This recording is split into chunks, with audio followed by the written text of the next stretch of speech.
Hello dear students, last time we were discussed formation of urine and urination। तो आपने देखा किस तरीके से यूरिन और यूरिया बनते हैं किडनी और लीवर के अंदर, और फिर किस तरीके से यूरिन की कंपोजिशन, पीएच और वो हम देख सकते हैं। और फिर हमने देखा कि यूरिन को पास आउट करने के प्रोसेस को यूरिनेशन कहते हैं। आज हम किडनी के फंक्शन को रेगुलेट करने का टॉपिक डिस्कस करेंगे। टॉपिक का नाम है रेगुलेशन ऑफ किडनी फंक्शन, कि जो किडनी है उसके फंक्शंस को कैसे रेगुलेट किया जाता है। तो हमारा आज का टॉपिक है regulation of kidney function. The function of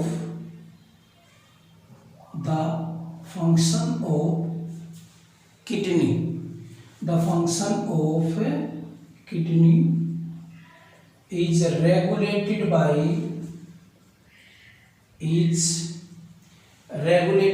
the function of kidney is regulated by hormonal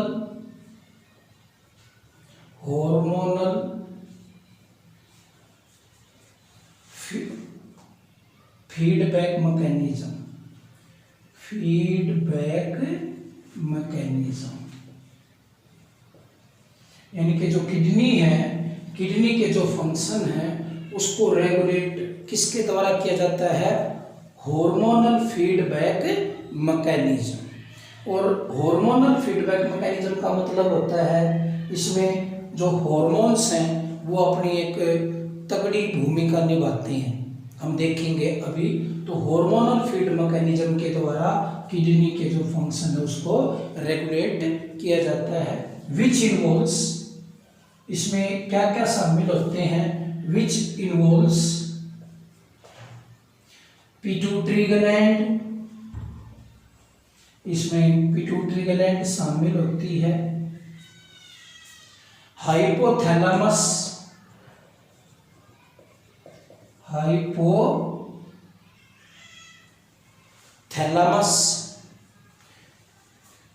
juxta glomerular apparatus. क्या? जक्स्टा ग्लोमेरुलर अपरेटस, इसको JGA के नाम से जानते हैं। And some extent of heart,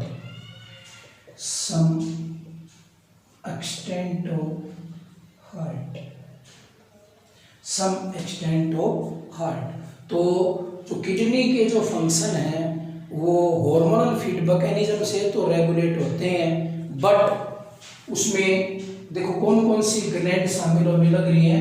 pituitary gland शामिल, जो मास्टर ग्लैंड है। हाइपोथैलेमस, जो मास्टर ग्लैंड है। जक्स्ट्रा ग्लोमेरुलर अपरेटस, ये जक्स्ट्रा ग्लोमेरुलर अपरेटस को GJA के नाम से जाना जाता है। And some extent of heart, थोड़ा बहुत इसका हार्ट का भी रोल है किडनी के फंक्शंस को रेगुलेट करने में। बट जो role of heart in regulating function of kidney will discussed in higher class, वो थोड़ा सा हायर क्लास में देखेंगे। हम यहाँ पर देख रहे हैं कि किडनी के कार्य, किडनी के फंक्शन किस तरीके से रेगुलेट होते हैं। अब आपके सामने ये नया वर्ड है जक्स्टा ग्लोमेरुलर अपरेटस। में एक बार इसी को थोड़ा सा बताने की कोशिश करता हूँ कंटिन्यूटी में ही, ताकि आप इसको समझें। द स्पेशलाइज्ड सेल, ये स्पेशलाइज्ड सेल होती हैं present in afferent arteriole,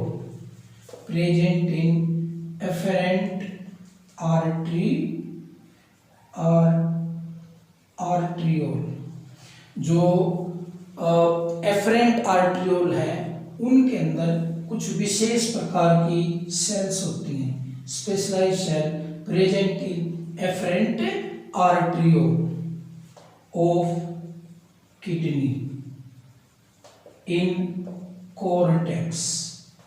cortex part के अंदर किडनी के जो कोर्टेक्स पार्ट है उसमें जो एफरेंट आर्ट्रियोल है उनके अंदर विशेष प्रकार की सेल्स होती हैं।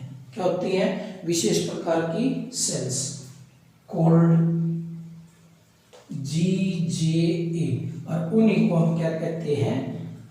Juxtaglomerular apparatus. तो एफरेंट आर्ट्रियोल के अंदर जो खास सेल हैं वो जक्स्टाग्लोमेरुलर अपरेटस कहलाती हैं। GJA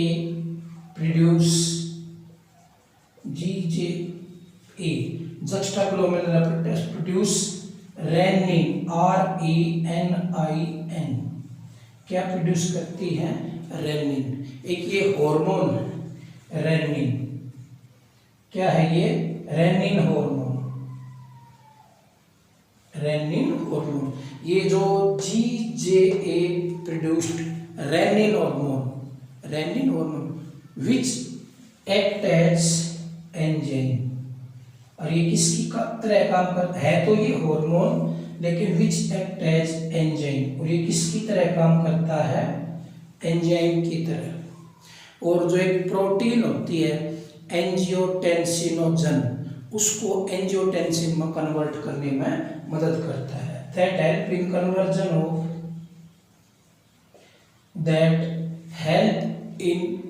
कन्वर्जन ऑफ ये आपको याद रखना है, conversion of, that help in conversion of angiotensinogen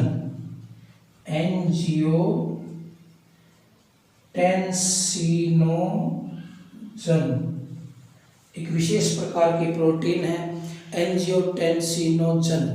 क्या है? Angiotensinogen into angiotensin. तो एंजियोटेंसिनोजन को एंजियोटेंसिन में ये जो रेनिन हार्मोन है ये कन्वर्ट करता है। ये GJA के द्वारा प्रोड्यूस किया जाता है तो ये हार्मोन, बट ये किसकी तरह काम करता है? एंजाइम। अब बात ये है कि ये कब रिलीज किया जाता है? ठीक है, जब प्लाज्मा के अंदर सोडियम आयन की कमी हो जाए तब ये JGA इस रेनिन को प्रोड्यूस करता है। JGA becomes active and release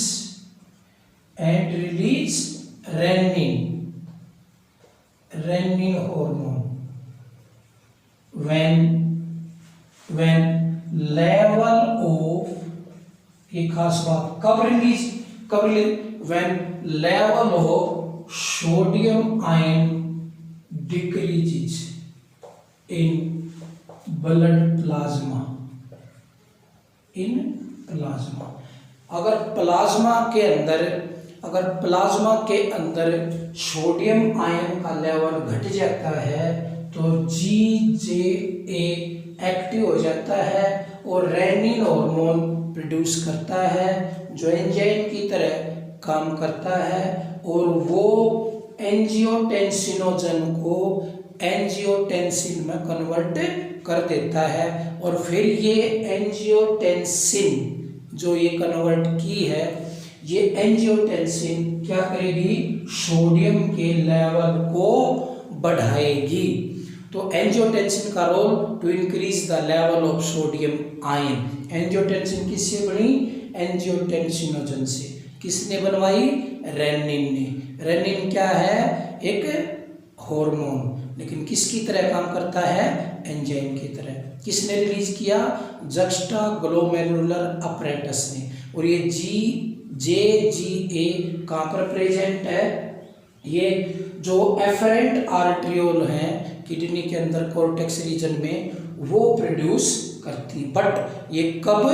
जब इमरजेंसी कंडीशन हो।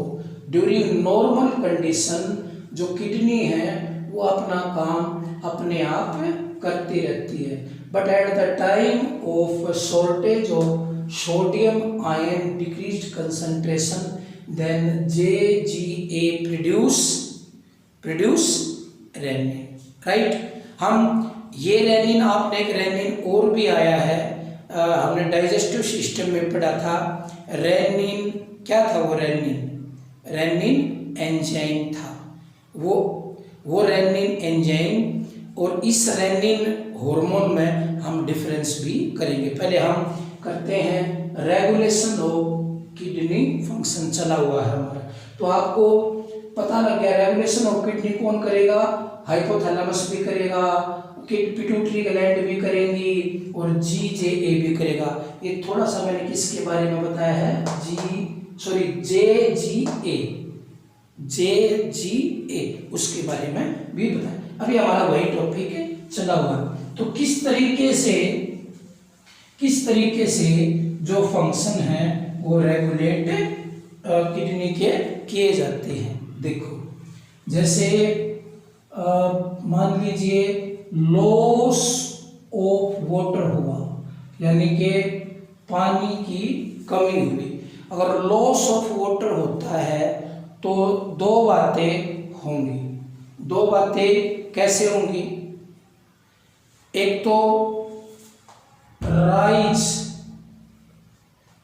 इन serum tonicity, rise in serum tonicity. जो टोनिसिटी का मतलब होता है गाढ़ापन, सीरम का मतलब आप प्लाज्मा कह सकते हैं या ये ब्लड कह सकते हैं। अब देखो जब पानी की कमी हो जाएगी, जब शॉर्टेज हो जाएगी पानी की, तो किडनी किस तरीके से अपने फंक्शन को रेगुलेट करेगी, हम वो बात करने वाले। लॉस ऑफ वाटर, तो राइज इन सीरम टोनिसिटी। अब वो ब्लड गाढ़ा हो गया, वो सीरम गाढ़ा हो गया, यानी कि टोनिसिटी का मतलब है विस्कोसिटी, वो अब गाढ़ा हो चुका है। तो अब दो कार्य होंगे, देखो ध्यान से। जब ब्लड गाढ़ा हो जाएगा या सीरम की टोनिसिटी इंक्रीज कर जाएगी due to loss of water, तो क्या होगा, अब दो बातें होंगी। एक जो पिट्यूटरी ग्लैंड है वो क्या करेगी, रिलीज ADH। कौन करेगा इसको रिलीज, पिट्यूटरी ग्लैंड। आप सबको पता है जो पिट्यूटरी ग्लैंड है उसका जो पोस्टीरियर पार्ट है वो एक हार्मोन रिलीज करेगा जिसका नाम ADH है, एंटी डायूरेटिक हॉर्मोन्स। हम इन हॉर्मोन्स को काफ़ी डिटेल में भी पढ़ेंगे कंट्रोल एंड कोऑर्डिनेशन में, बट आपने 10th में भी पढ़ा है ADH। ये जो ADH हार्मोन है ये वैसोप्रेसिन हार्मोन को ही हम कहते हैं, जो रीएब्जॉर्प्शन ऑफ वाटर में मदद करेगा। दूसरा इंक्रीज थर्स्ट, और प्यास बढ़ जाएगी। ये किसके कारण बढ़ेगी, हाइपोथैलेमस के कारण। देखो जब ब्लड गाढ़ा हो जाएगा वाटर की कमी के कारण, तो दो बातें होंगी। एक तो पिट्यूटरी ग्लैंड फटाफट इमरजेंसी में ADH hormone, anti diuretic hormone release करेगी। दूसरी तरफ प्यास बढ़ जाएगी, क्योंकि जो प्यास, भूख, प्यास, संवेदना, इमोशंस, दर्द, दुख, जो सारी चीज़ों के लिए कंट्रोल सेंटर कौन है, हाइपोथैलेमस। तो भूख, प्यास, दर्द, दुख सब के लिए हाइपोथैलेमस है। तो किसके पास सिग्नल जाएंगे, हाइपोथैलेमस के पास, और फिर हाइपोथैलेमस क्या बढ़ा देगा, प्यास। अब जब ADH रिलीज होगा तो ये क्या करेगा, रीएब्जॉर्प्शन ऑफ वाटर फ्रॉम, किससे, reabsorption of water from tubule. Tubule का मतलब है नेफ्रॉन। ये नेफ्रॉन में जो पानी ज्यादा जाने लग रहा होगा, मान लीजिए 5 ml पानी जाने लग रहा है नेफ्रॉन से, और शरीर में पानी की कमी है, तो ये ADH क्या करेगा, 2 ml को रोक लेगा, 3 ml को ही जाने देगा। तो reabsorption of water from tubule, तो पानी बच गया 2 ml, उसी तरीके से जब प्यास बढ़ेगी तो पानी पिया जाएगा, तो और भी पानी ऐड हो जाएगा। इंक्रीज थर्स्ट, तो इंक्रीज थर्स्ट, जब प्यास बढ़ेगी तो क्या होगा, इनटेक ऑफ वाटर। अब यहां से हमने पानी और भी ले लिया प्यास बढ़ने के कारण, यहाँ जो पानी जाने लग रहा था नेफ्रॉन में उसको भी रोक लिया, जिसके कारण क्या हो जाएगा, वाटर का जो लेवल है, rise water level, rise water level, जो वाटर का लेवल है जो कम हो गया था वो फिर बढ़ जाएगा।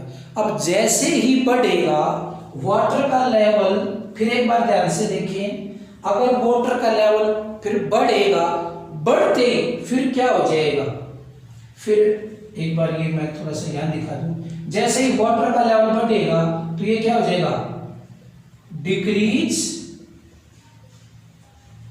इन सीरम टोनिसिटी, सीरम टोनिसिटी, जो सीरम है, जो प्लाज्मा है वो फिर से डाइल्यूट हो जाएगा, अब वो गाढ़ा नहीं रहेगा। Serum, decrease in serum tonicity, क्योंकि वाटर का लेवल ज्यादा हो गया, वाटर बढ़ गया, क्योंकि पी भी लिया पानी और जो बाहर जाने लग रहा था उसको भी रोक लिया, जिसके कारण वो गाढ़ापन कम हो गया। कम होते ही फिर क्या हो जाएगा, अब ये बात मैं आपको समझाने वाला था, एक लाइन यहाँ लिखूंगा, तो जब अब क्या करना पड़ेगा, inhibit release of ADH, inhibit release of ADH.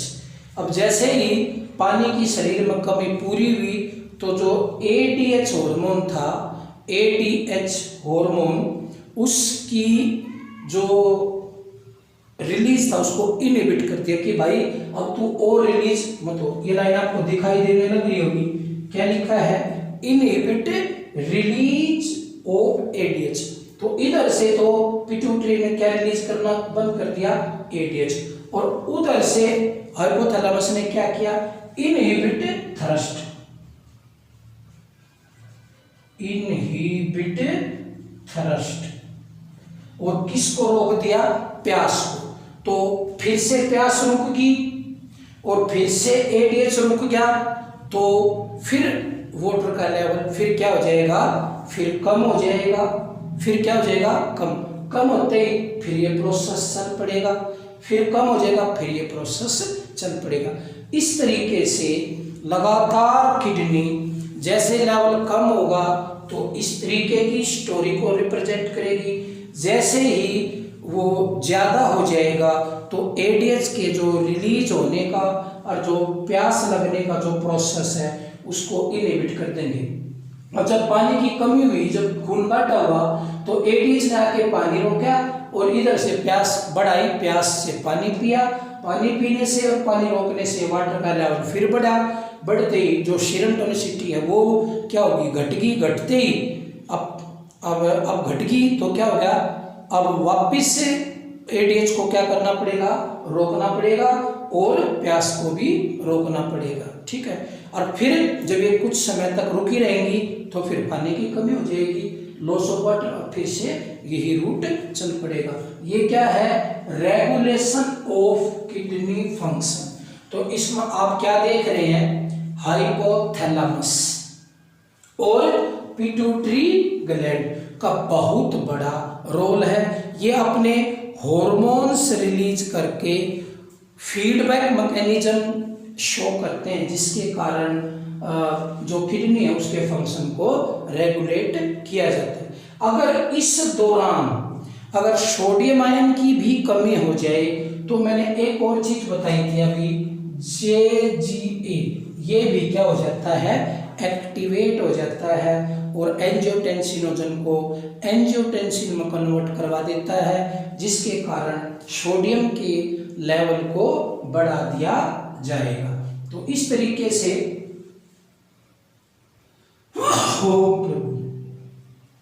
Kidney अपने फंक्शन के प्रति काफ़ी फ्लेक्सिबल है। तो ये आपको समझ आ गया होगा, इसको ध्यान से ऐसे ही ड्रॉ करना है जैसे मैंने बताया है।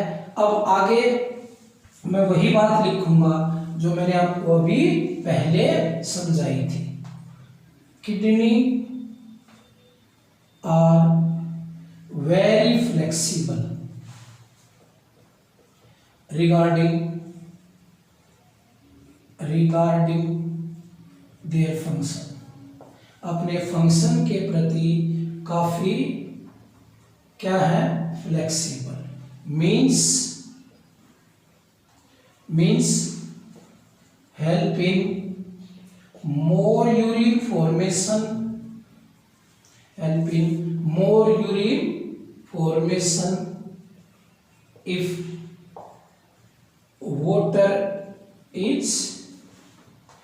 if water is enough,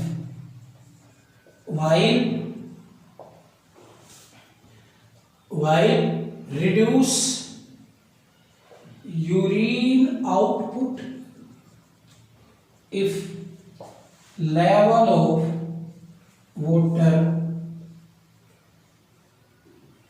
is not sufficient, अगर सफिशिएंट नहीं है तो यूरिन किडनी उसी तरीके से अपना काम करेगी। ज़्यादा पानी है तो यूरिन की जो आउटपुट है वो ज़्यादा होगी, और कम पानी है तो यूरिन की आउटपुट भी कम होगी। अब जो पर्सन अब जो जैसे शराब पीते हैं, जो अल्कोहल का सेवन करते हैं, तो उनके गुर्दे जल्दी खराब क्यों हो जाते हैं, इसके ऊपर यही एक क्वेश्चन है। जैसे अब वो जितना ज़्यादा अल्कोहल या जो शराब का सेवन या बियर का डायूरेटिक सब्सटेंस, चाय ज़्यादा पीता है या कॉफ़ी ज़्यादा पीता है, दारू ज़्यादा पीता है, तो क्या हो जाता है, ध्यान से सुनेंगे, एक मैसेज के रूप में भी है आप सभी के लिए। आप अपने जो रिलेटिव्स घर में या इस तरीके से कोई भी इस तरीके का सेवन करता हो, तो आप ये मेरी 4 लाइनें उनको जरूर सुनवाएं कि जो व्यक्ति डायूरेटिक सब्सटेंस जैसे कि कॉफ़ी, टी, बियर, अल्कोहल, इनका अगर ज़्यादा सेवन करता है तो उसके गुर्दे एक दूसरे व्यक्ति के कंपैरिजन में बहुत जल्दी खराब हो जाते हैं। क्यों? क्योंकि ये डायूरेटिक सब्सटेंस यूरिन की आउटपुट को बढ़ाते हैं। अब आप सबको पता है यूरिन की आउटपुट कब बढ़ेगी, जब ब्लड ज़्यादा फिल्टर होगा। अब ब्लड फिल्टर कौन कर रहा है, किडनी करने लग रही है। एक एवरेज एडल्ट पर्सन 24 घंटे में 1.5 to 2 लीटर, 1.5 लीटर से 2 लीटर यूरिन वो बनाता है जब हमारे शरीर का 200 लीटर ब्लड क्षमता है तब। यानी कि हमारे शरीर में 5-6 लीटर ब्लड होता है, और वो 5-6 लीटर पता नहीं कितने बार किडनी के द्वारा छाना जाता है, जब 1.5 से 2 लीटर यूरिन 24 घंटे में बनता है। तो हमारी किडनी पूरी लाइफ काम करती रहती है। बट जो अभी मैंने बताया diuretic substance, alcohol, beer, coffee, tea ज़्यादा कंज्यूम करते हैं, तो उनकी किडनी को वो ज़्यादा काम करना पड़ता है। यानी कि किडनी के ऊपर जो वर्कलोड है वो बढ़ जाता है। यानी कि जो एवरेज एडल्ट पर्सन 24 घंटे में 1.5 से 2 लीटर यूरिन बनवाता था 200 लीटर ब्लड से अपनी किडनियों के द्वारा, अब वो 3 से 4 लीटर यूरिन को पास आउट करेगा। अब 3 से 4 लीटर यूरिन पास आउट करने लग रहा है एक व्यक्ति डेली, और एक 1.5 लीटर से 2 लीटर यूरिन पास आउट करने लग रहा है, तो आप देख सकते हैं 1.5 लीटर का डबल हुआ है 3, और 2 लीटर का डबल हुआ है 4। तो किडनी को डबल कार्य करना पड़ गया। अब किडनी के ऊपर डबल वर्कलोड है, तो आप समझ सकते हैं जब भी कोई ऑर्गन डबल कार्य करेगा, उसके ऊपर वर्कलोड डबल होगा, तो उसकी एफिशिएंसी आधी हो जाएगी। इसीलिए जो व्यक्ति जिनकी जो अल्कोहलिक सब्सटेंस से दूर रहते हैं, तो उनकी किडनी 70-80 साल तक बिना किसी प्रॉब्लम के, फेलियर के अपना काम करती रहती हैं। लेकिन जो व्यक्ति एल्कोहलिक सब्सटेंस ज़्यादा कंज्यूम करते हैं तो उनकी किडनी 40-45 की एज में जवाब दे जाती हैं, किडनी फेल हो जाती हैं, क्योंकि उन्होंने अपनी किडनी से डबल काम कराया है। और जब कोई डबल काम करता है तो obviously you know very well उनकी एफिशिएंसी कम हो जाती है। तो मेरी रिक्वेस्ट है सभी से, आप इसको बहुत ध्यान से ऐसे समझने की कोशिश करेंगे और चाय से, कॉफ़ी से और इन सभी चीज़ों से आप दूर रहेंगे। और अपने जो रिलेटिव्स या जो और घर में कोई किसी तरीके से मान लीजिए आदत पड़ गए हैं तो उनको ये जरूर बताएंगे। नहीं तो अगर आप सोच सकते हैं, अगर किडनी ने 2 दिन भी काम नहीं किया with in couple of days, तो ये टॉक्सिक सब्सटेंस हमारे शरीर में इतना जमा हो जाएगा जिसके कारण मृत्यु तक भी हो सकती है। तो वो चीज़ें आगे ना आए, इसलिए पहले से ही उनका ध्यान रखा जाए। तो ये था हमारा रेगुलेशन ऑफ किडनी फंक्शन। अब अभी मैंने बताया था 2 रेनिन है, थोड़ा सा मैं उसको भी डिस्कस कर दूं। रेनिन और रेनिन के बीच में डिफरेंस, ये इंपॉर्टेंट समझना पड़ेगा। Differences between renin, RENNIN, renin and renin. देखो ध्यान से, इसमें ये 2 N है, इसमें ये 1 N है, बस इतना अंतर है। Number 1, it is produced by peptic cell of stomach के अंदर पेप्टिक ग्लैंड होती हैं और वो रिलीज करेंगी रेनिन, ये वाला रेनिन, ठीक है, ये वाला रेनिन। और ये इट इज प्रोड्यूस्ड बाय, बताओ क्या, JGA,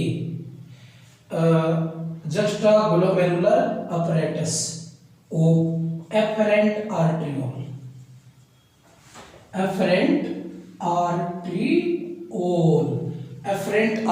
तो आपको पता लग गया। दूसरी बात, इट इज एन एंजाइम, ये एक एंजाइम है, लेकिन इट इज ए हार्मोन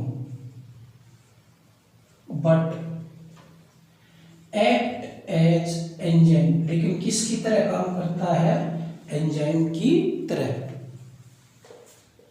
ये इट हेल्प इन, क्या करेगा, it help in digestion of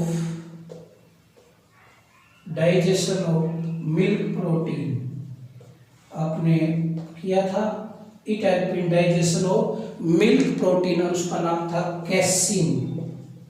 milk protein casein को डाइजेस्ट करने में मदद करता है। ये क्या करेगा, it convert angiotensinogen into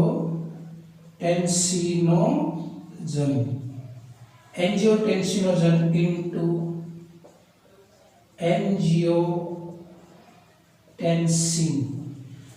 it convert angiotensinogen into angiotensin. ये प्रोटीन मैंने अभी आपको समझा था, अभी हम डिफरेंस कर रहे हैं। ये क्या करेगा, इट इज प्रोटियोलाइटिक एंजाइम, एक प्रोटीन को तोड़ने का एंजाइम है। It increase level of sodium ion,